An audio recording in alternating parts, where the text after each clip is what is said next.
दोस्तों नमस्कार। मैं शशांक कुलकर्णी। मैं मूलतः महाराष्ट्र का निवासी हूँ। वर्तमान में जम्मू कश्मीर के जम्मू केंद्रीय विश्वविद्यालय में लोक नीति और लोक प्रशासन इस विभाग में सीनियर रिसर्च फेलो के रूप में पीएचडी कर रहा हूँ। मैं तो पीएचडी स्कॉलर हूँ ही, लेकिन उसके साथ साथ एक लेखक और कवि भी हूँ। मैंने आज तक अलग अलग विषयों के ऊपर 5 किताबें लिखी है।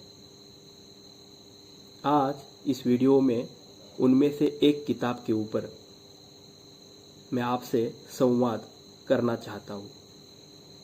आज के इस पल में जहाँ पूरी दुनिया कोरोना के लपेट में आई है, 2 महीने से भी ज़्यादा समय हो गया हम लॉकडाउन में हैं। हमारे लिए, हमारे समाज के लिए, देश के लिए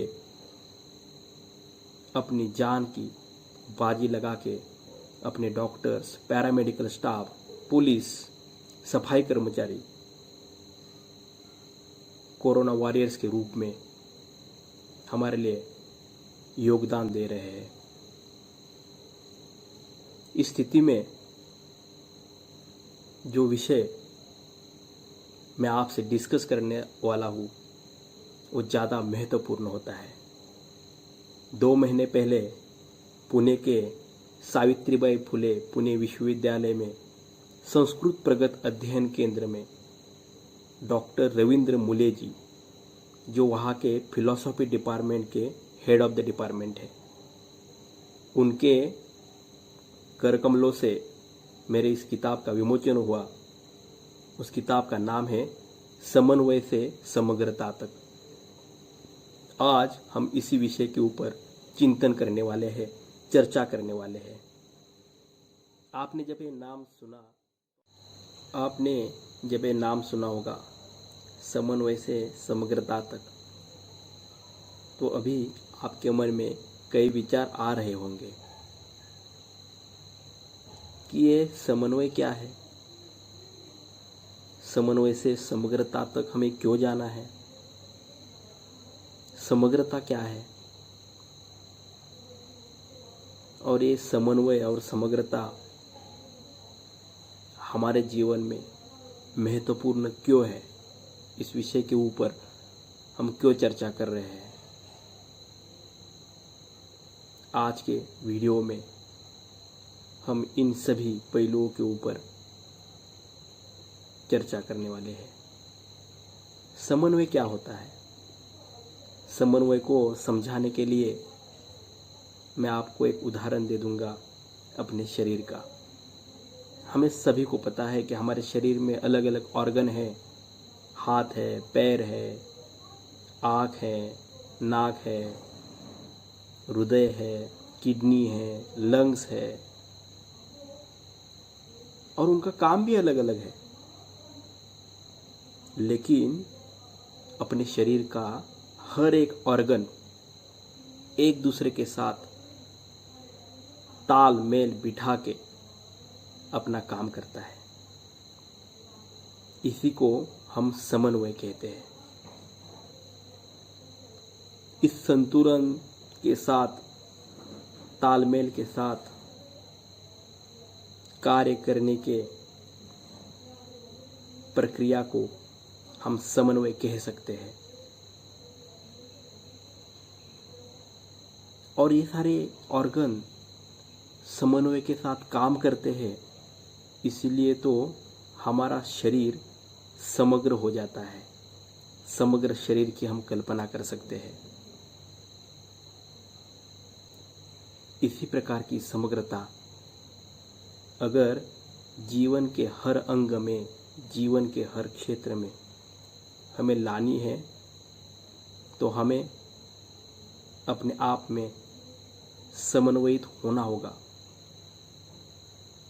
इस किताब में मैंने 2 महत्वपूर्ण संकल्पना के बारे में चर्चा की है। 2 प्रकार के समन्वय, एक है हॉरिजॉन्टल समन्वय और दूसरा है वर्टिकल समन्वय। ये हॉरिजॉन्टल समन्वय क्या है? दोस्तों, मनुष्य समाजशील प्राणी है। हम सभी समाज में रहते हैं और यह समाज सृष्टि का हिस्सा है और ये सृष्टि यूनिवर्स में है। तो इस प्रकार से अगर हम सोचें तो शरीर से समाज, समाज से सृष्टि और सृष्टि से विश्व या यूनिवर्स या परमेष्टि, इनमें एक तालमेल की ज़रूरत होती है, इनमें एक समन्वय की ज़रूरत होती है। इसी को हम हॉरिजेंटल समन्वय कहते हैं और इसी प्रकार से एक वर्टिकल समन्वय होता है। हमने अभी अभी शरीर का उदाहरण लिया था, तो सेल से लेके सेल, टिश्यू, ऑर्गन सिस्टम, अपना शरीर, शरीर के ऊपर मन, बुद्धि, आत्मा और परमात्मा। अगर इन सभी में समन्वय हो तो उसे हम वर्टिकल समन्वय कह सकते हैं।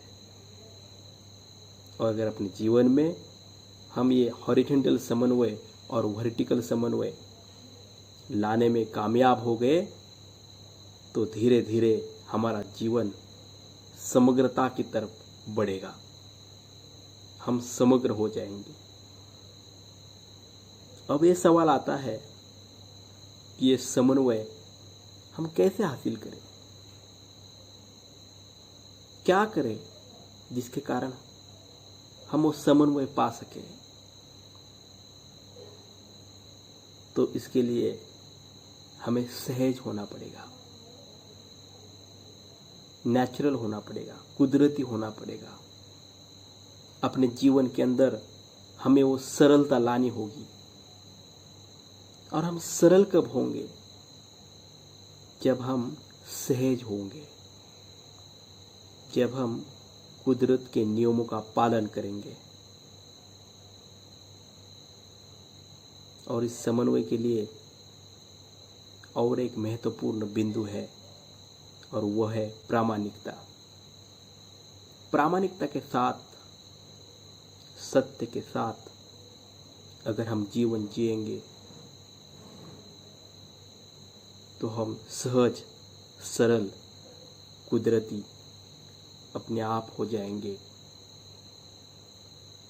और धीरे धीरे समन्वय भी हो जाएंगे। और यही समन्वय हमें समग्र करेगा, समग्रता का अनुभव देगा।